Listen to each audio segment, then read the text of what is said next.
Snapdragon X Elite running in the Snapdragon Dev Kit features a massive copper heatsink, allowing the SoC to run above the 100 watts package power. Qualcomm has made it easier for developers to bring their applications to the Snapdragon X Elite platform thanks to the Snapdragon Dev Kit, which is available for a price of $899.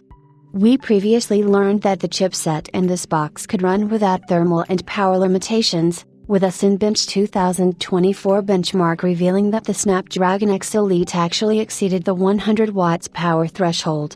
Now, one developer who was a bit too curious about the Snapdragon Dev Kit's internals decided to perform a teardown, and we have come across quite a few surprises.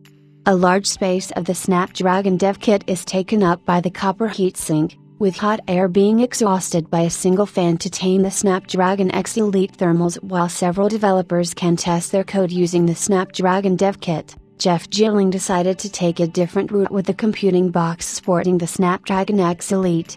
Getting the teardown treatment, we noticed that the fan and copper heatsink take up a large part of the internals, both of which allow the chipset to run at a significantly higher wattage to perform at its very best.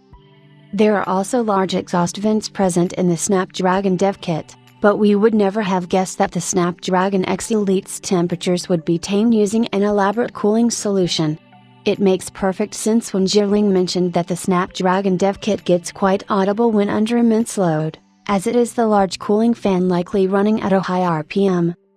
The sheer thickness of the copper heatsink means that the Snapdragon X Elite can never operate at 100 watts in Windows 11 notebooks for more than a few seconds because the SoC would reach its thermal limit quickly in a thin and inefficient chassis. However, the Snapdragon Dev Kit provides evidence that if Qualcomm wants, it can compete with Apple's Mac Mini ranged with one of its own future offerings. The San Diego firm is rumored to be working on two Snapdragon X Elite successors to launch in the first half of 2026, with one of them said to be tested with an 18-core CPU configuration and hardware-accelerated ray tracing.